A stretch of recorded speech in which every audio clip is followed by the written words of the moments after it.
Hello? Hauntline Studios? My name is Melissa Carter.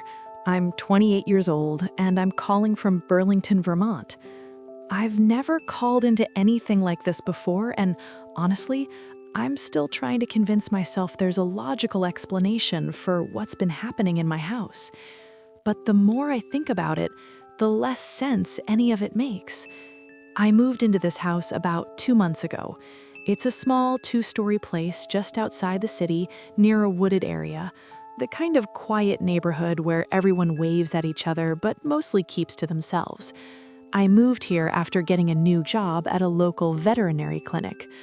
For the first few weeks, everything was completely normal. The house was older, sure, but it had this cozy charm to it.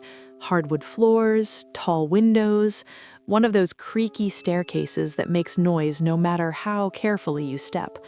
But the thing that really sold me on the house was the attic. It was big, almost like a full extra room.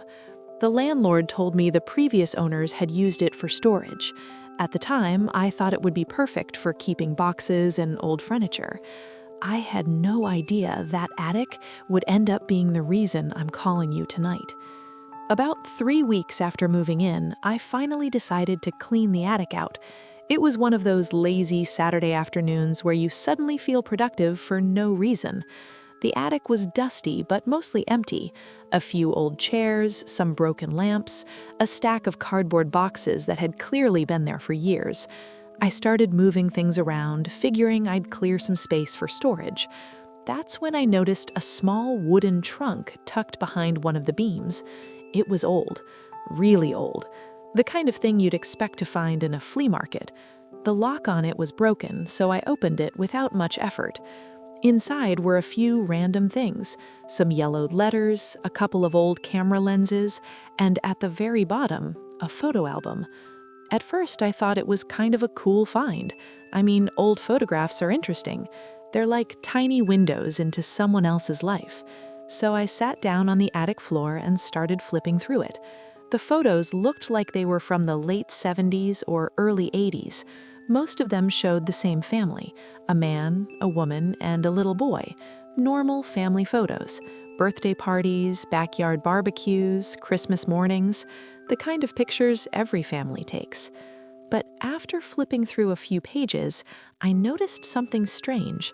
There was another child in the photos, not in the center, not posing with the family, just there, standing, somewhere in the background. At first, I thought maybe he was a cousin or a neighbor, but the more photos I looked at, the stranger it became, because the boy never seemed to interact with anyone. He wasn't smiling, he wasn't playing, he was just there, watching. Sometimes he stood near a tree in the yard, sometimes behind the house, sometimes halfway hidden behind a door. And in every picture, he looked exactly the same. Pale skin, dark hair, and these oddly empty eyes that looked almost hollow in the photos. I remember feeling this little shiver down my arms, not because the pictures were scary exactly, just unsettling. You know that feeling when something seems off, but you can't quite explain why? That's how it felt. I kept flipping through the album, and that's when I noticed something that made the hairs on the back of my neck stand up. The boy was getting closer in every photo. In the earliest pictures, he was far away, sometimes barely visible. But as the pages went on, he got closer to the family, closer to the house, closer to the camera. The final photos in the album were the strangest of all. In the very last picture, the boy was standing right behind the photographer, staring directly into the lens. His face was pale, expressionless, and those dark eyes looked almost hollow. I remember closing the album and just sitting there for a minute. It suddenly didn't feel like a cool vintage find anymore. It felt wrong, like I had stumbled across something I wasn't supposed to see. Eventually, I put the album back in the trunk and went downstairs. I didn't think about it for a couple of days. Life went back to normal. Work at the clinic, walking my dog in the evenings, watching TV before bed. just normal, routine stuff. Then last week, something happened that made me remember the album. I had taken a few pictures in the living room, nothing special, just photos of my dog Luna being ridiculous on the couch. Later that night, I was scrolling through them on my phone. That's when I noticed something. In one of the photos, there was someone standing behind the couch. At first, I thought maybe it was just a shadow, but when I zoomed in, my stomach dropped, because standing in the background, near the hallway, was a boy. A pale little boy with dark hair and hollow black eyes, the exact same boy from the album. I stared at the picture for a long time, trying to convince myself I was imagining it, but the more I looked, the clearer it became. He was standing halfway behind the wall, like he was peeking into the room, watching. I immediately stood up and checked the hallway. There was no one there. The house was completely empty except for me and Luna. I checked every room, closets, bathroom, even the basement. Nothing. No one. Eventually, I convinced myself it had to be some weird lighting trick, maybe something in the background that just looked like a person. But deep down, I knew that wasn't true, because I had seen that boy before, in the album. The next morning, I went back up to the attic. I opened the trunk again and pulled out the album. My hands were shaking a little as I flipped through the pages, and there he was, the same pale boy in every picture, watching the family, watching the camera, watching from the background. I compared one of the album photos with the one on my phone, and my heart started racing, because it was the same face, same hair, same eyes, exactly the same. I don't know how long I sat there staring at those pictures, but eventually I noticed something else, something I hadn't seen before. In the final photo of the album, the boy wasn't looking at the photographer. He was looking at something else, something behind the camera, something inside the house. And for the first time since moving in, I started to feel like maybe I wasn't alone here. I closed the album slowly, and that's when I heard something, a sound coming from downstairs. It was quiet, very quiet, but unmistakable. Footsteps, slow, soft, walking across the living room floor. I froze because I knew I had locked the front door. Luna suddenly started growling from the bottom of the stairs, low, nervous, the kind of growl dogs make when they sense something they don't trust. Then I heard another sound, very faint, very soft, but clear enough that I'll never forget it. A child's voice, whispering from somewhere inside the house, and the voice said just 3 words, "Take my picture." I left a message about a week ago about the strange photo album I found in the attic of my house, the one with the same pale boy appearing in every single picture. I wish I could say things stopped after that. I really do. But the truth is, everything has gotten a lot worse. When I ended my last message, I told you about the whisper I heard in the house, a child's voice, very quiet, very close, and the only thing it said was, "Take my picture." At the time, I convinced myself it had to be something else, maybe a noise from outside, maybe the TV downstairs turning on somehow, anything except what my mind was telling me. But the moment I heard that voice, Luna, my dog, started barking. Not the normal kind of bark she does when someone knocks at the door. This was different. Low, sharp, terrified. She was standing at the bottom of the staircase, looking toward the hallway. I slowly stood up in the attic doorway and listened. The house was quiet again, completely silent, except for Luna's uneasy growling. I walked down the stairs slowly. Every step of that old staircase creaked louder than usual. When I reached the bottom, Luna immediately ran over to me and pressed against my leg. She was shaking, actually shaking. and Luna is not the kind of dog that scares easily. I looked down the hallway toward the living room. Nothing looked out of place. The lights were still on. The couch was exactly where it had been earlier, but something felt wrong. You know that feeling when a room feels different somehow, even though nothing has changed? That's what it felt like. I walked into the living room carefully. That's when I saw something on the coffee table, my phone. Except I knew for a fact I had left it upstairs in the attic when I went back to check the album. My stomach immediately tightened. I picked it up. The screen was on. The camera app was open, and there was a photo on the screen, a photo I definitely didn't take. It showed the staircase from the bottom, like someone had been standing in the living room pointing the camera upward, and at the top of the stairs, standing in the attic doorway, was me, just standing there, frozen. But what made my hands start shaking was the figure standing behind me, a small boy, pale, dark hair, black, empty eyes, the exact same boy from the photo album, standing only a few feet behind me. I felt my throat tighten immediately because I knew when I had been standing there, no one was behind me. No one. I turned around instinctively, even though I knew there was nothing there. The hallway was empty. The attic stairs were empty. But the photo was still on my phone, clear as day. The boy standing right behind me, watching. I didn't sleep that night. Every small sound in the house made me jump. The creaking pipes, branches tapping against the windows, even Luna shifting around on the floor.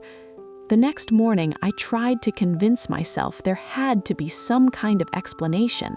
Maybe someone had broken into the house. Maybe the photo had been edited somehow. But deep down, I knew those explanations didn't make sense, because the boy in the photo looked exactly like the one in the album. Exactly. So later that day, I did something I probably should have done earlier. I asked the neighbors about the house. The woman next door, Mrs. Donnelly, has lived on the street for almost 40 years. When I asked her if she knew anything about the previous owners, she got very quiet. Then she asked me a question. "Did you find the pictures?" I felt this cold knot form in my stomach. I asked her what she meant. She sighed and told me a story I wish I had never heard. Apparently, the house used to belong to a photographer named Robert Hale. He lived there in the late 70s with his wife and their son. The boy's name was Evan. According to Mrs. Donnelly, Evan died inside the house when he was about 7. No one ever talked openly about how it happened. Some people said he fell down the attic stairs. Others said something worse. But after the boy died, Robert Hale started acting strangely. He carried his camera everywhere. Neighbors said he was constantly taking pictures of the house, of the yard, of empty rooms. When people asked him why, he told them something disturbing. He said Evan was still there, still walking around the house, but the only way he could see him were through photographs. Eventually, Robert Hale and his wife moved away. The house sat empty for years before someone else bought it. Mrs. Donnelly looked at me carefully and said something that made my skin crawl. Sometimes, some people never really leave a place. After hearing that story, I went straight back home. I needed to see the album again. I went up to the attic and opened the trunk. The album was still there. I started flipping through the pages again, but this time I noticed something I hadn't seen before. In the later photos, The boy wasn't the only one appearing in the background. There were other shapes too, faint, blurry, like shadows. Children, standing near him, watching the camera, watching the family, watching the house. My chest felt tight as I flipped to the last photo again. The one where the boy was standing directly behind the photographer. And suddenly I realized something terrifying. The camera angle in that photo was exactly the same angle as the photo on my phone from the night before. Like someone had been standing in the same place, taking the same picture, years apart. That night, something happened that I still don't fully understand. I woke up around 2 in the morning. The house was completely silent. Luna suddenly lifted her head and stared toward the hallway. Her ears went flat. Then I heard it. Click. The sound of a camera shutter. I slowly sat up in bed. Click. The sound came again, from somewhere inside the house. I grabbed my phone and turned on the flashlight. The hallway outside my bedroom was dark, but as I stepped out of the room, I noticed something strange. The attic door was open. I knew I had closed it earlier.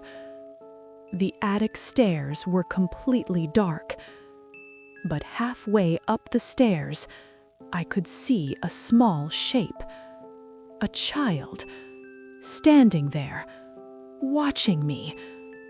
The pale boy from the photos, his head tilted slightly, his empty eyes fixed directly at me. Neither of us moved. Then, slowly, he raised something in his hands. A camera. Click. The flash lit up the entire staircase, and the boy disappeared. Just like that. Gone. I ran up the stairs immediately. The attic was empty, but sitting on the floor near the trunk was my phone, even though I knew I had been holding it just seconds earlier. The screen was glowing. A new picture had appeared. It showed me standing halfway up the stairs, looking terrified, and behind me, standing in the hallway below, was the boy. But this time, he wasn't alone. There were at least 5 other children standing with him, all pale, all silent, all staring up the stairs at me.